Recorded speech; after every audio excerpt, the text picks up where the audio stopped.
Welcome to a very special edition, a joint podcast of Advocacy in Motion and Hit It Where They Mow, Talking Golf in Texas with Pat Wheeler. And welcome, Pat, as my co-host today. Thank you, Tommy. It's great to be out here at Old American Golf Club, the Tribute, actually, clubhouse for the media day it probably has the longest name of any tournament on the LPGA, for Ascendant LPGA Championship benefiting Volunteers of America. And of course, our first guest is the CEO of Volunteers of America, Mr. Mike King. Welcome. Thank you. Tickled to be here. Yeah. You're looking very CEO with that sports coat. Well, I've got to fly to my office this afternoon in Washington, D.C., and so I have to actually look real, look like I'm doing real work. I can't look like I'm just walking off the golf course and stuff. But this is the most fun part of the job, is right here.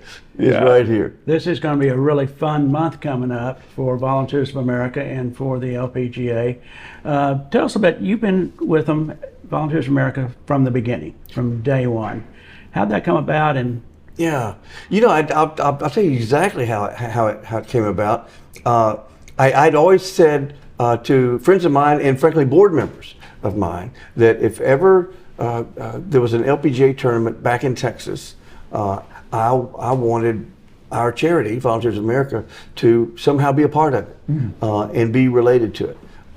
And then a second piece of that was, and also, I wanted to see if there would be a way of us getting the all-time leading champion of professional golf, Kathy Whitworth, with 88 tournament wins, getting her involved because she lives here. And no one was really writing about that very much, even talking about that very much.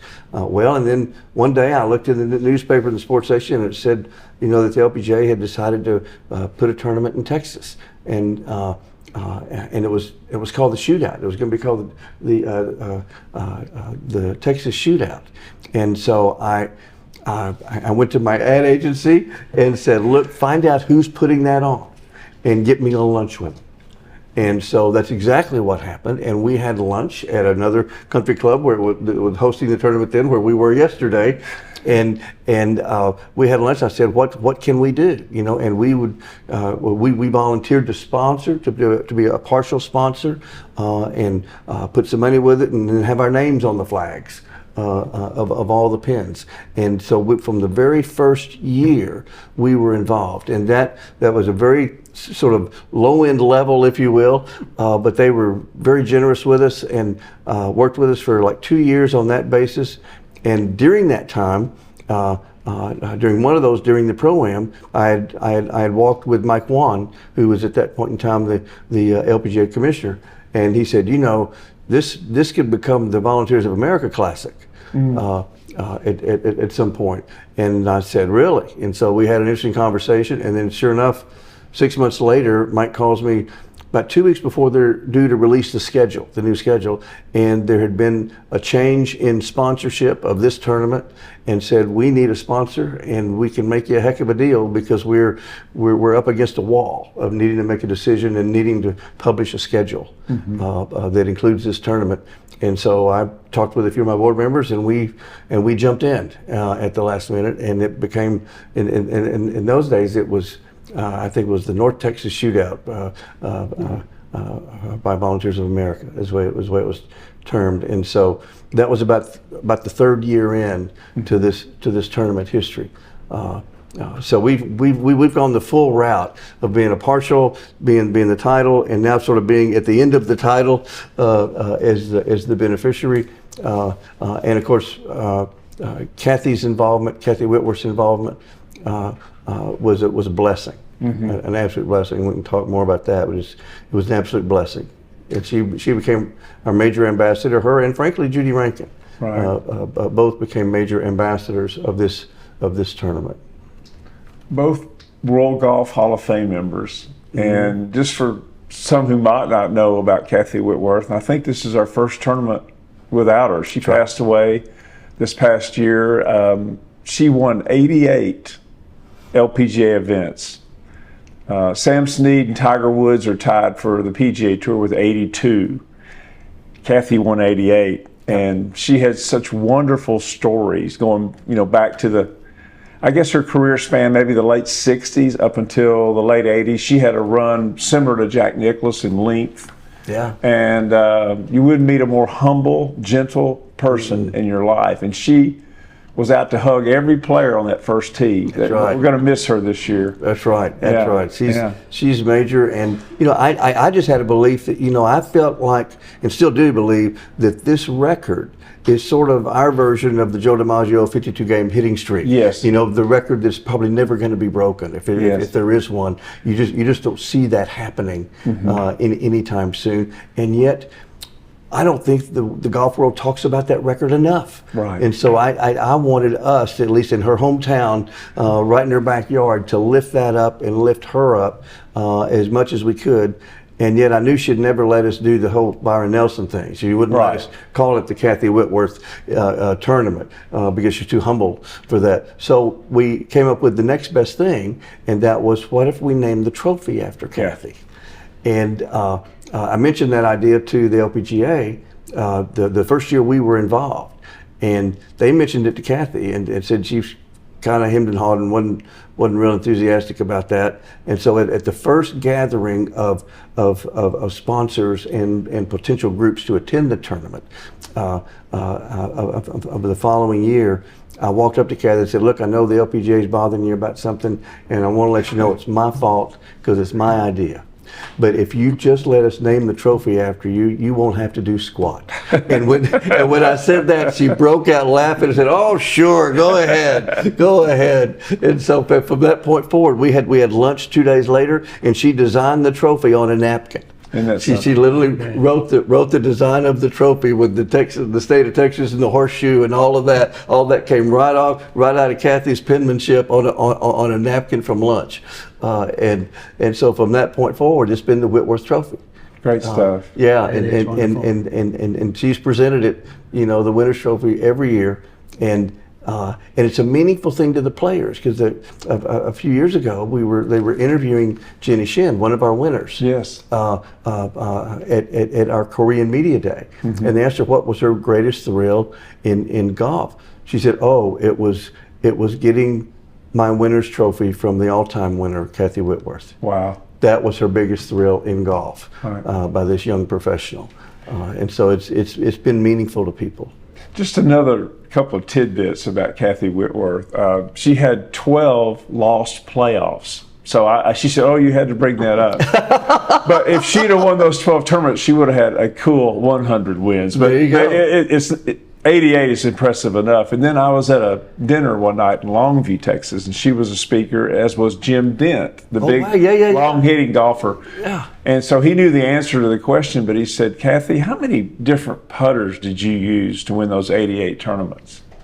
She said, "I used one putter." Yeah. The same putter all those years. And she was of the theory, or Harvey Pinnock told her, if you play poorly, blame me first as your teacher, then blame yourself, then blame your club. So anyway, we're going to really miss her, but I just want to congratulate you on embracing that history and making that meaningful. And that's wonderful to hear that Jenni Shin said that. Isn't that amazing? Yeah, Isn't that great? Yeah. It's so great. Yeah, Kathy, every day I miss Kathy, and she ended up becoming one of our best friends, and which we never anticipated that would be such a gift, but it'll be a challenging year, but the organizers and the guys that work the staff from Andy's team have done a great job of coming up with ways to honor Kathy during the tournament, and so it's going to be good. We will have some guests coming up today that are going to talk about those various events honoring Kathy. Yeah. And there's a great number of them. Yeah. Yeah, it's going to be, like we said, it's going to be a really fun month coming up leading up to the tournament and, of course, the tournament itself here at the Tribute. Yeah. In that same vein, this is the 11th playing of the tournament, and I think you've had 2 Texas winners. You had Cheyenne Knight in 2019, and she just won another tournament this year, so we're happy for her. She's like 53rd, I believe, on the CME points list to get into the finals, which is the top 60 players, the end of the year event in Naples, Florida in November.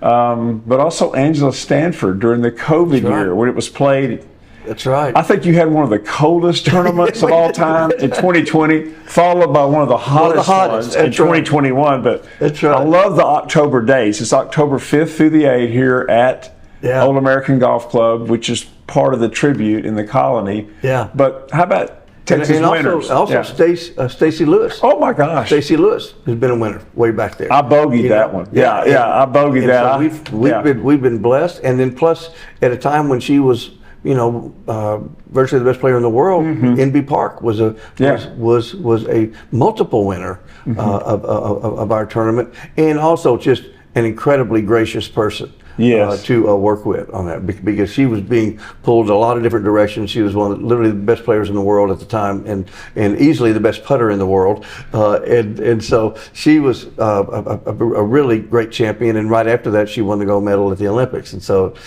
we've been very blessed. Yes. Very blessed. Now, my MD Park story was during that COVID year. I came out on a Tuesday to walk the course, and I was walking across the road to I guess the second hole, or I don't know exactly, but whatever hole it is. Oh, the 17th hole coming in.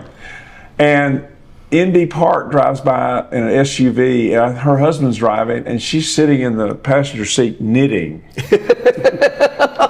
thought, that's what I need. I need a more calm approach to golf. Yeah. There you go. Yeah, she's a wonderful There lady. you go. Yeah. She is terrific. She's one of those that literally, when she won the gold medal, at the Olympics, I sent her an email, like within maybe 30 minutes that I'd seen it on TV to congratulate her, and I got a reply in 15 minutes. Nice. I mean, literally. I mean, she's one of those kind of people, and just was a blessing to our tournament. Well, I know you're busy here today. We've got a lot going on out here at Media Day at the Tribute. You've got a great field coming in this year. You're playing right after the Solheim Cup. Many of the Solheim Cup team members are going to be here.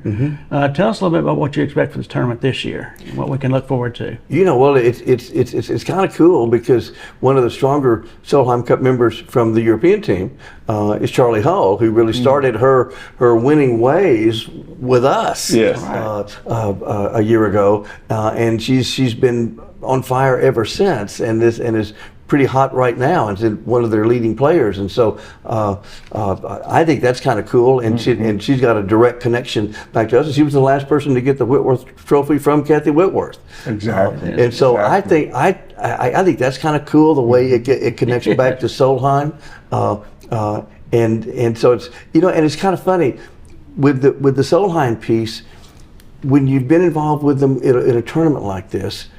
They're all your players. It doesn't matter what country they come from or where they were born. They're all your players, and you root for all of them.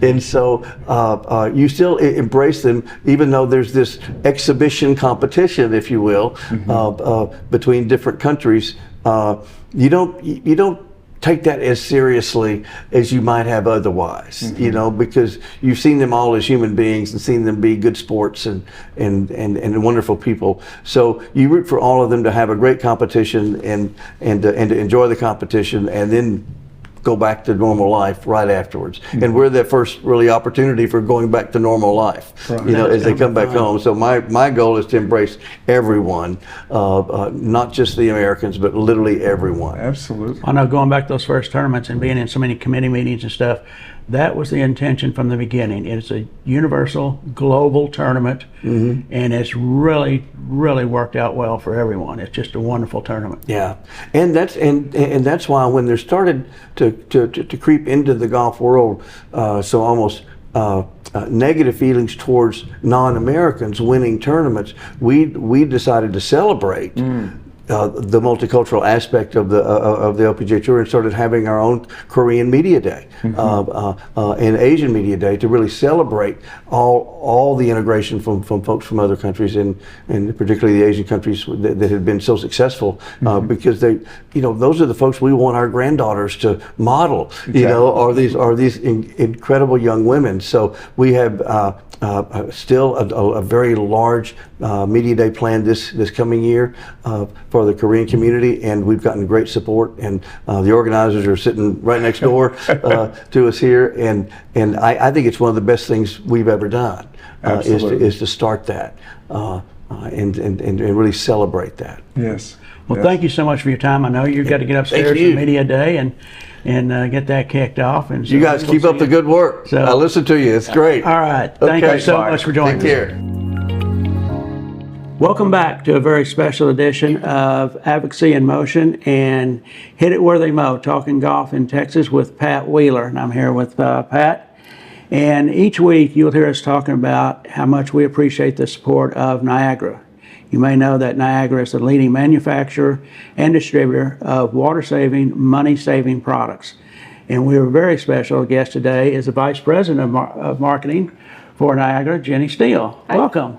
Hi. And in person, thank you for all your support for my show, for Pat's show, and all you do for the VOA and all we're doing for nonprofits. Absolutely. Thank you guys for putting these nonprofits first and having them get a voice. They really need it. So this is awesome. It's a great partnership.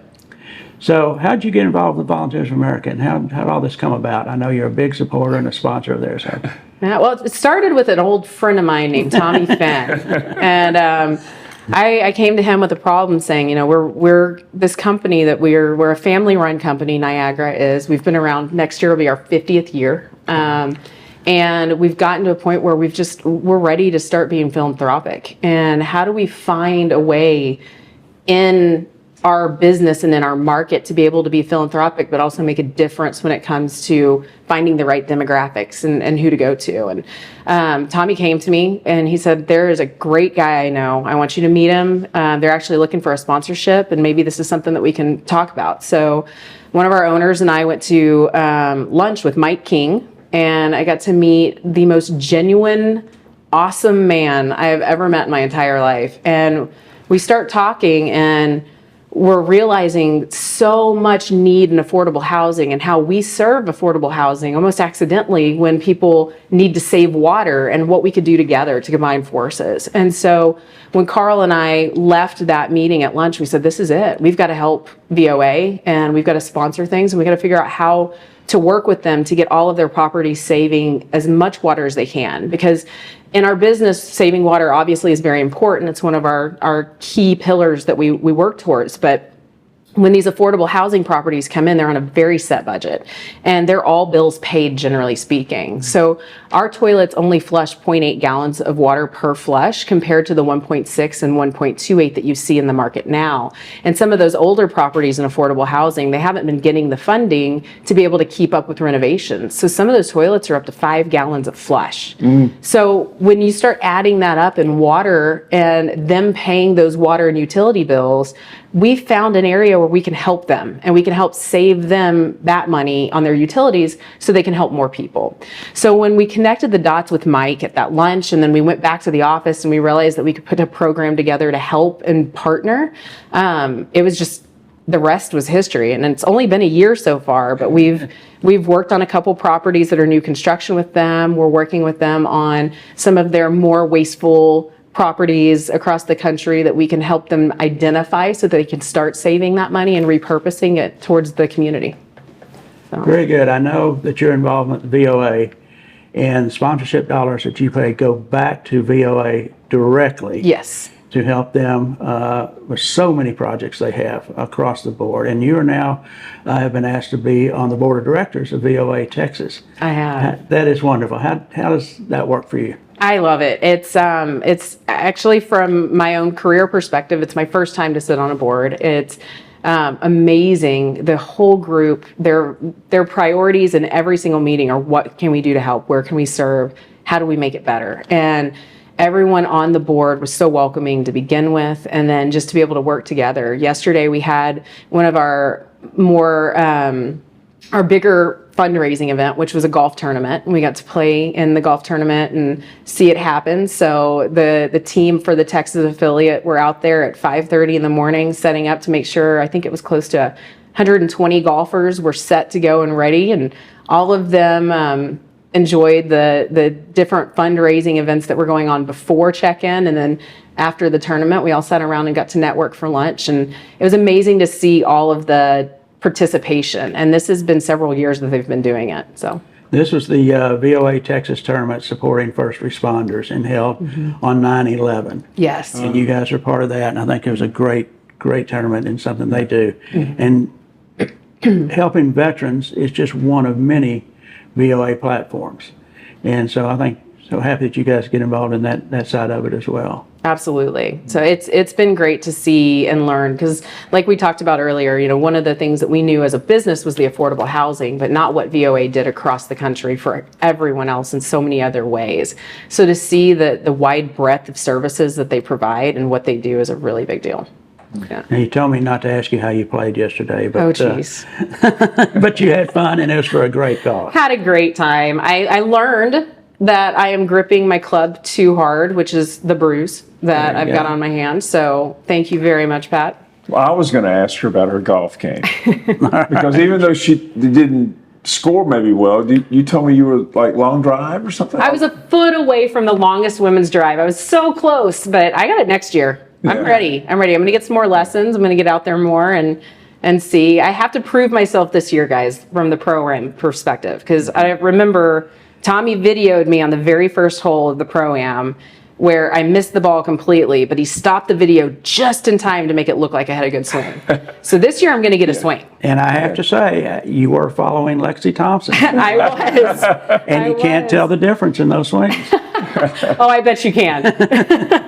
Well, we want to thank you so much for joining us and for everything you do for supporting our podcast, supporting VOA, and so many nonprofits across the board. Absolutely. We are honored to do it, and we're honored to be a partner with you guys. Thank you so much. Yeah. Thanks, Jenny. Yeah.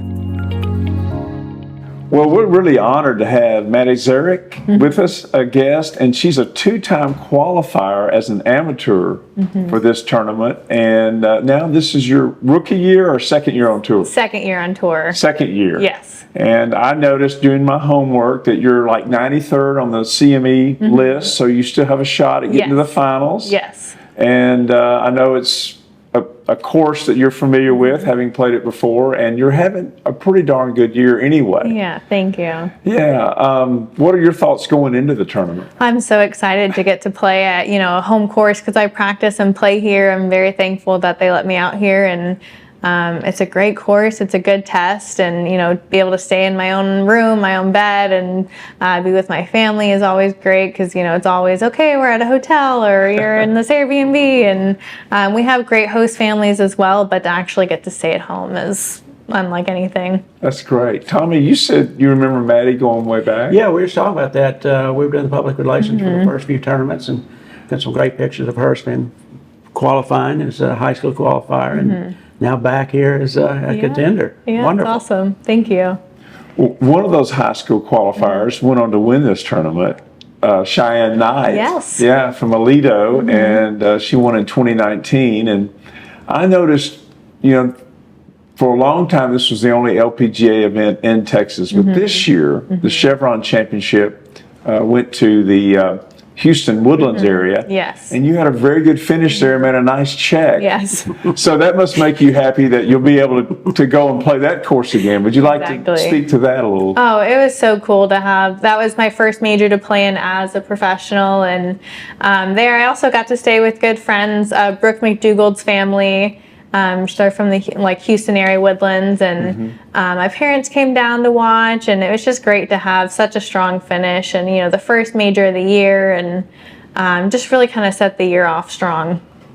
That's wonderful. Tell us about your game. I notice you're not a very big person, but we know Stacy Lewis is one of our favorite golfers, and she's about your size, maybe as small, and plays wonderful golf. So tell us about your game, what your strengths are. And so forth. Putting is everything. Putting is definitely my strength, and everybody hits it really well on this level, and about average on distance, but that's good enough. Everybody wants length, but it's really the short game that makes or breaks it for you. It's if you're not putting well, you're not making those clutch putts, it can really set you back a little bit. But I've been putting really well, so just hopefully, and knowing these greens too, I think will be a great advantage. That's great. What is your game plan for this tournament? What are you look for in going forward in this tournament here? I think just to play really solid. I'm excited that I know the course, and that again I get to stay at home, and I want to have a great finish. I need a good last couple tournaments to secure my card, and but I'm really excited that it's here and that I get that opportunity to hopefully secure it then. Okay, very good. Well, we want to thank you very much for stopping by, and we're going to watch very closely, and we hope that you have a very, very successful tournament. Thank you so much. I appreciate it. Thank you. Thank you. Thanks. All right, Pat, I think we've had a wonderful show here today. I appreciate you being here. And I too want to thank our sponsors, Niagara. We heard a lot from Jenni Steele, who's been such a supporter throughout. And from Piranha Haven, energy, wellness, and gifts for the soul, a wonderful little gift shop in downtown Richardson. They've been with us from the beginning and allow us to be here today, sponsoring the Volunteers of America and through all our sponsorships throughout the year. So thank you, Pat. Thanks for being here. I want to thank all our guests today. And it's been a fun day. Thank you.